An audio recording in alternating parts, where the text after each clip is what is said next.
Thank you very much. And it is indeed a joy for all of us to be together in person and with the community Sant'Egidio.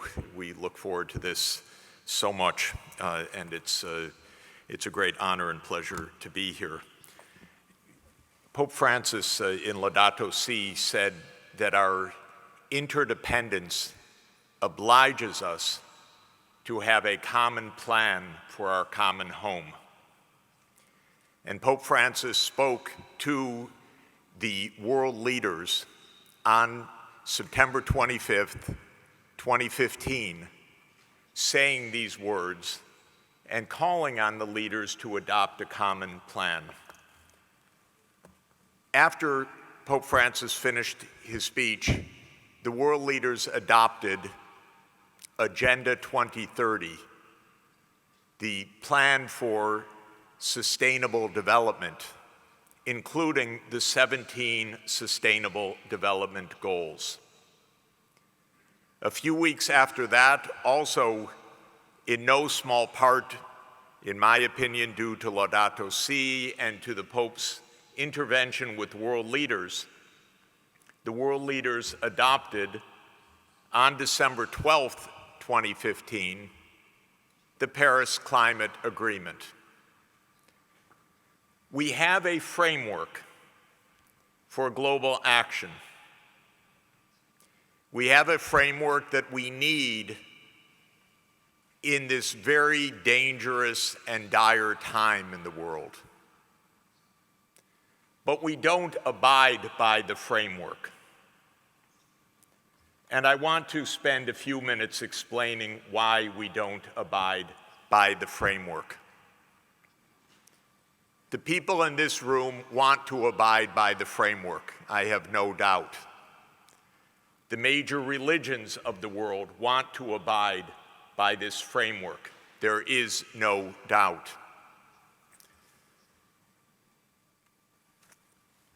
I downloaded a moment ago, because I'm a kind of, you could call it a billionaire voyeur. I like to look at the bank accounts of the billionaires. Every day you can find online the wealth of the richest 500 people updated daily on Bloomberg.com. Just now I downloaded it and added up the columns. There are 500 people. Their combined wealth is $8.1 trillion. That means that on average, these 500 people have $16 billion of wealth. Now, I have it on good authority that you can get by with just $1 billion. You probably would agree with me. You don't really need more than $1 billion in your bank account to get by. And yet their average is $16 billion. They have $7.5 trillion beyond the billion in their bank account. Now, why do I raise this point? Because by and large, and not with too much simplification, these people are running our world. You better believe it. In my country, the United States, which is governed by billionaires perhaps more than any other country in the world, we're in the middle of a debate because President Biden has suggested a tiny increment of taxes for the rich. And this is deemed to be outrageous, impossible, un-American. The US Treasury had the temerity to say that because the rich are evading taxes, that means illegally not paying taxes, hundreds of billions of dollars, that our Internal Revenue Service should have more revenue so that it could audit these people and crack down. The Republican Party said, un-American. We don't want the government meddling in the tax accounts of people. because those taxpayers pay for the Republican Party. If you want to see how, look at opensecrets.org. It has what we can gather of how our plutocracy works. We know that $14 billion was given to politicians at the federal level in 2020 for their campaigns. $14 billion. I can assure you where most of that came from the richest people, so that when the issue of enforcing the tax laws comes up, or the issue of raising taxes on the rich comes up, the representatives know just where to vote.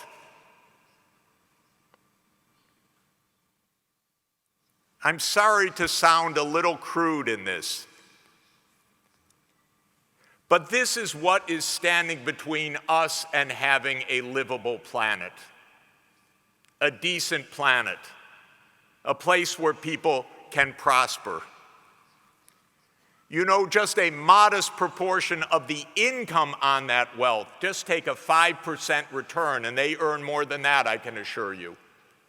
But a 5% return on that $8 trillion comes to $405 billion a year. That's for 500 people on the planet. You know what could be done with that $405 billion per year? Every child in every one of your countries could be in school with a decent education. Everybody on this planet could have access to primary health care. Everybody could have access to renewable energy. But they don't. 1 billion people are struggling for survival, including many people in the Honorable Foreign Minister's country of Tanzania, a wonderful country, a beautiful country, and a country with tremendous poverty. And then our government say, oh, we don't know where to get the money, budgets are so tight. Well, I can give a list of 500 people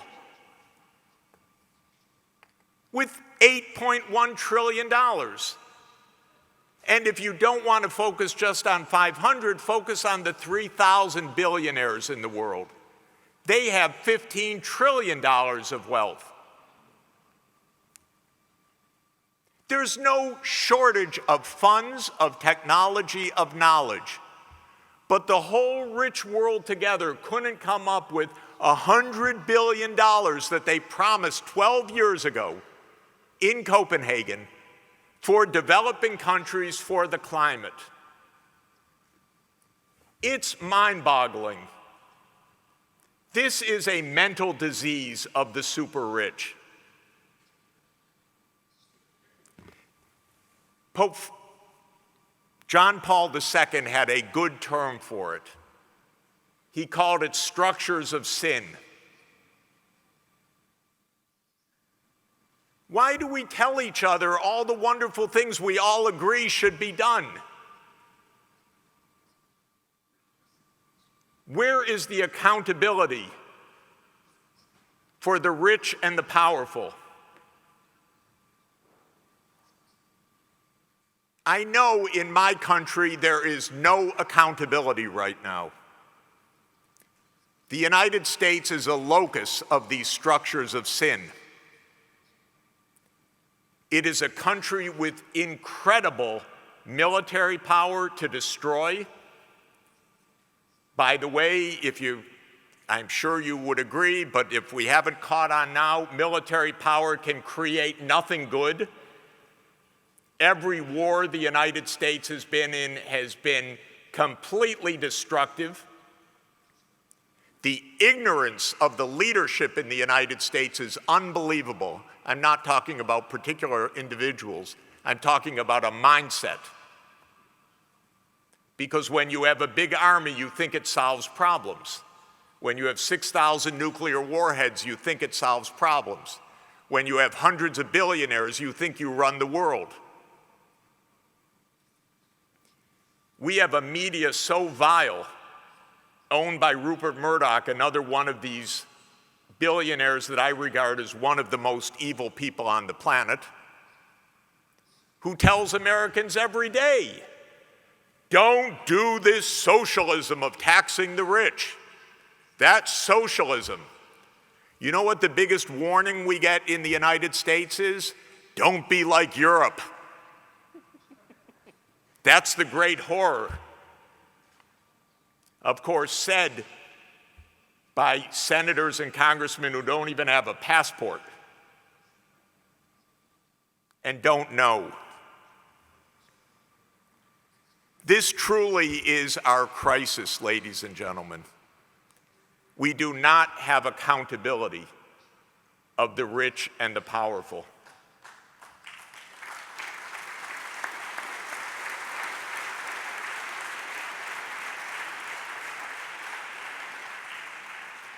I'd like to say to the foreign minister, who we adore and who was a wonderful ambassador to the United States, and a minister of one of my favorite presidents of recent times, President Kikwete. Tanzania is also under threat because of this kind of abuse. I plead with you to stop the East Africa crude oil pipeline. It's a disaster. It should not happen.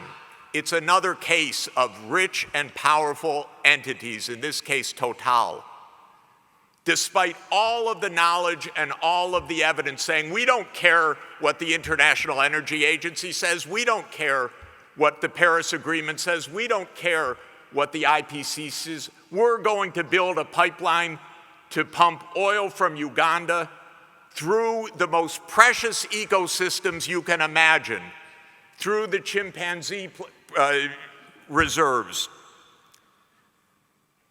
through the Wambiri steppe region, through the rivers. We're going to pump it anyway to get to the world markets. For what reason? We have no shortage of oil of what we have right now. We don't need any more oil and gas projects on this planet, period.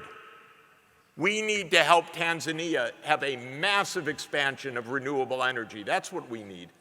We need Tanzania to get the resources from these billionaires and from the giant corporations so that Tanzania can have its children in school, can have safe water and sanitation, not to run a 1,000-kilometer pipeline which will burst, which will spill over, which will displace communities, which will destroy nature, which will bring more oil and gas to our destruction of the planet. Let's help Tanzania to have proper options on this planet, not dictates of Total, for God's sake, and I mean that literally. We need to know we have a direction. The International Energy Agency says no more oil and gas projects. How hard is that to understand? No means no, except to the structure of sins, where no means yes.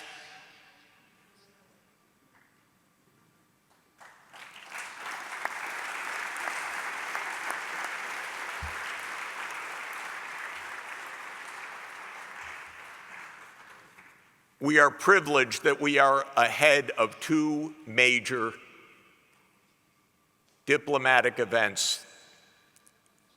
At the end of this month in Rome, and how appropriate, will be the G20 meeting, which brings together the leaders of the 20 largest economies of the world. Incidentally, it's 19 countries and the European Union. I am begging and pleading that we make it the G21 by adding the African Union to this group to represent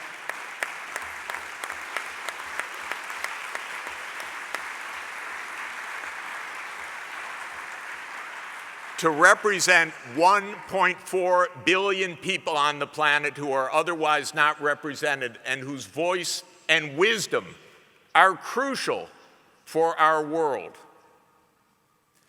Now, the G20 has about 85% of the world's GDP represented, and with Africa, it would rise to about 88%. It has about 68%, if I remember correctly, of the world's population, and with Africa would be another 17%, roughly.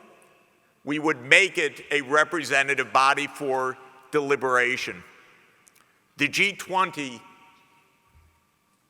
can make a plan for universal immunization to end this horrific pandemic.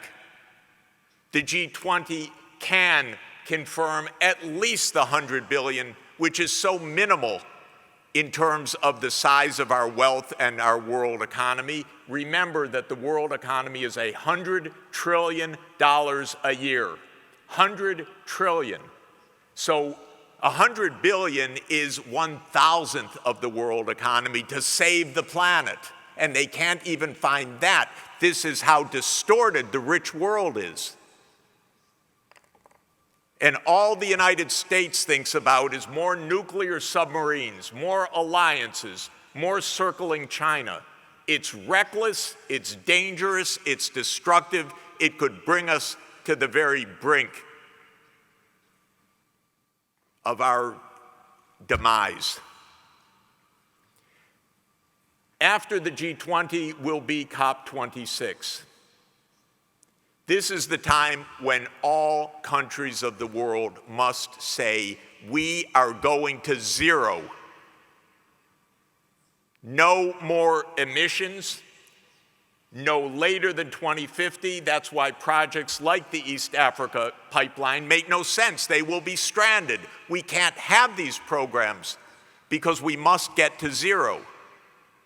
But at the same time, COP26 must say, we absolutely act now, not on our words anymore, because our words are all over the pages, but to make sure that everybody in Tanzania can have electricity with renewable energy, with zero carbon, because your country's filled with beautiful sunshine. I know it.